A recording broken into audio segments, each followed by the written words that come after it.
The Philippine-American War was an armed conflict between the First Philippine Republic and the United States. The conflict arose when First Philippine Republic objected to the terms of the Treaty of Paris, under which the United States took possession of the Philippines from Spain, ending the Spanish-American War. The war was a continuation of the Philippine struggle for independence that began in 1896 with the Philippine Revolution. Fighting erupted between the United States and the Philippine Republic forces on February 4, 1899, and quickly escalated into the 1899 Second Battle of Manila. On June 2, 1899, the First Philippine Republic officially declared war against the United States. The war officially ended on July 4, 1902. However, some groups led by veterans of the Katipunan continued to battle the American forces. Among those leaders was General Macari Asake, a veteran Katipunan member who assumed the presidency of the proclaimed Tagalog Republic, formed in 1902 after the capture of President Emilio Aguinaldo. Other groups, including the Moro people and Pularanes people,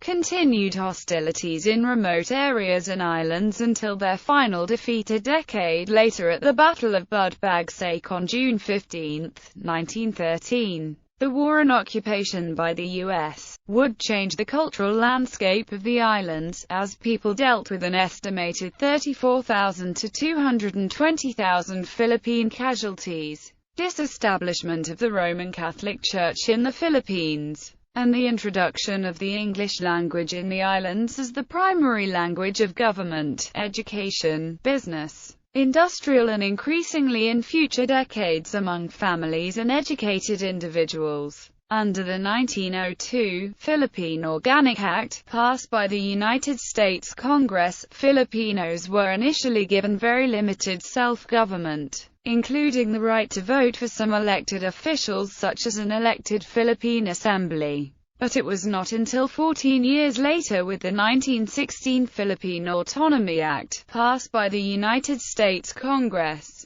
during the administration of Democratic 28th President Woodrow Wilson, that the U.S. officially promised eventual independence, along with more Philippine control in the meantime over the Philippines. The 1934 Philippine Independence Act created in the following year the Commonwealth of the Philippines, a limited form of independence, and established a process ending in Philippine independence. Finally, in 1946, following World War II and the Japanese occupation of the Philippines, the United States granted independence through the Treaty of Manila concluded between the two governments and nations. Nomenclature. The war is historically known as Guerra Filipino-Estadounidense in Spanish, the language used by a majority of the Philippine revolutionaries. In Tagalog as Digmaang Pilipino-Americano. In the United States, it has been known by a variety of names, including the Philippine Insurrection, the Philippine-American War, the Filipino-American War, the Philippine War, the Tagalog Insurgency, and the Philippine Revolution. In 1999, the U.S. Library of Congress reclassified its references to use the term Philippine-American War. Military engagements involving American forces in Mindanao in the early 20th century are sometimes referred to separately and collectively as the Moro War or the Moro-American War. The Katipunan spread throughout the provinces, and the Philippine Revolution of 1896 was led by its members, called Katipuneros. Background: Philippine Revolution. On July 7, 1892, Andres Bonifacio, a warehouseman and clerk from Manila, established the Katipunan, a revolutionary organization which aimed to gain independence from Spanish colonial rule by armed revolt. Fighters in Cavite province won early victories. One of the most influential and popular Cavite leaders was Emilio Aguinaldo, mayor of Cavite El Viejo, who gained control of much of the eastern Cavite province. Eventually Aguinaldo and his faction gained control of the leadership of the movement. In 1897, Aguinaldo was elected president of an insurgent government of the First Philippine Republic while the outmaneuvered Bonifacio was executed for treason. Aguinaldo is officially considered the first president of the Philippines. Aguinaldo's exile and return by December 1897, the struggle had come to a stalemate.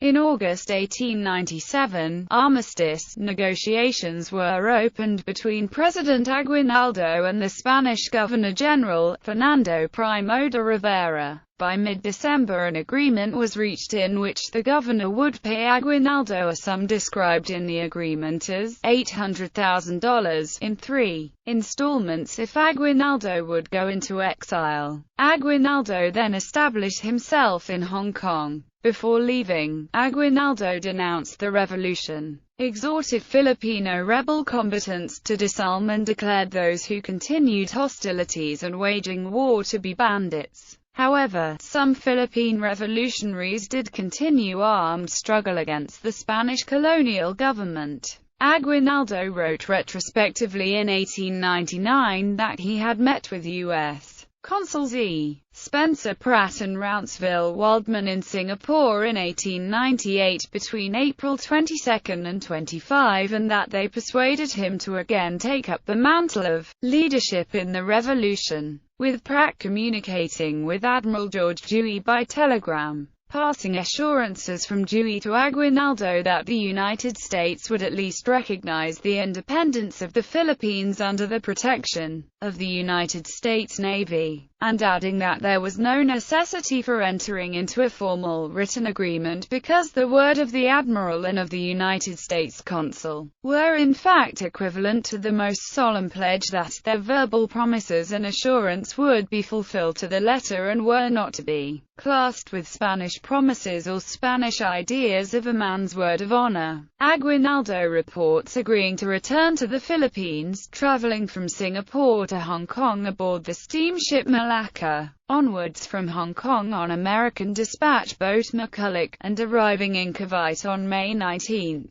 The New York Times wrote on August 6, 1899, that Pratt had obtained a court order enjoining the publication of certain statements, which might be regarded as showing a positive connection between himself and Aguinaldo. The Times reports the court ruling to uphold Mr. Pratt's position that he had no dealings of a political character with Aguinaldo, and the book publisher withdrew from publication statements to the contrary. In Camiguin, Aguinaldo reports meeting with Admiral Dewey, and recalls, "I asked whether it was true that he had sent all the telegrams to the consul at Singapore, Mr. Pratt, which that gentleman had told me he received in regard to myself." The Admiral replied in the affirmative, adding that the United States had come to the Philippines to protect the natives and free them from the yoke of Spain. He said, moreover, that America is exceedingly well off as regards territory, revenue, and resources, and therefore needs no colonies, assuring me finally that there was no occasion for me to entertain any doubts whatever about the recognition of the independence of the Philippines by the United States. By late May, Dewey had been ordered by the U.S. Department of the Navy to distance himself from Aguinaldo lest he make untoward commitments to the Philippine forces.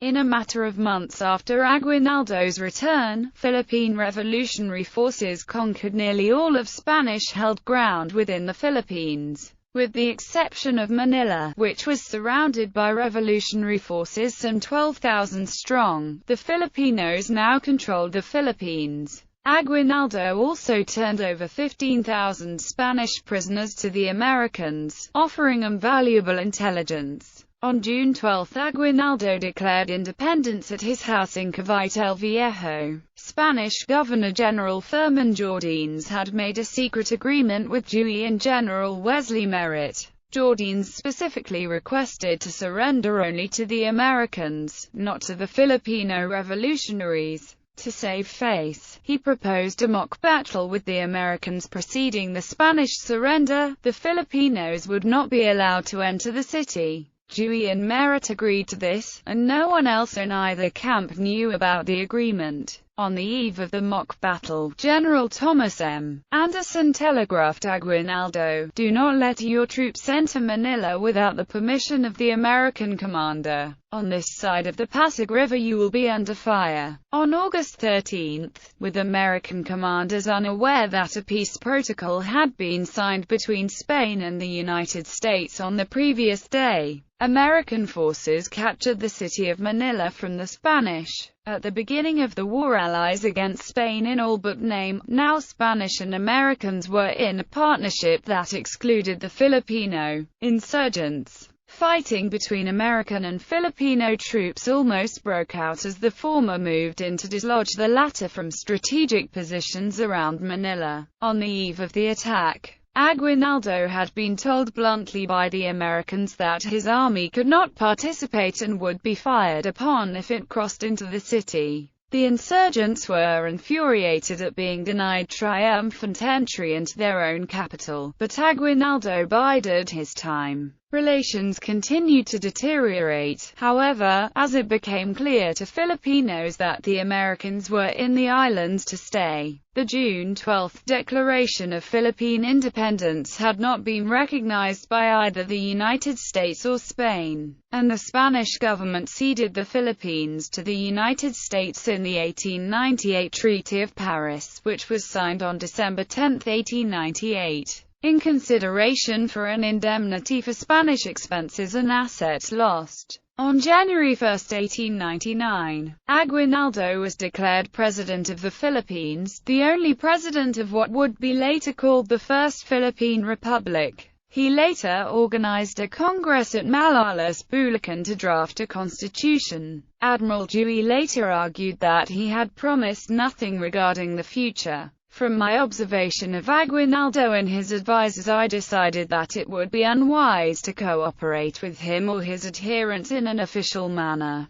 In short, my policy was to avoid any entangling alliance with the insurgents, while I appreciated that, pending the arrival of our troops, they might be of service. Sideco House. The house had been the seat of General Emilio Aguinaldo's First Philippine Republic when he established it as his headquarters in San Isidro during the last part of his odyssey from the American forces. On 29 March 1899, President General Emilio Aguinaldo arrived in San Isidro, Nueva Ecija, and proclaimed the town capital of the First Philippine Republic. He stayed in this house, which served as the de facto temporary Philippine capital. When the Americans occupied San Isidro, the Sideco House served as the headquarters of Col. Frederick Funston, who would later capture President General Aguinaldo in Palanan, Isabela. Aguinaldo's future capture is said to have been planned in this house. As of 2006 update, it was reported to be occupied by a Christian religious organization.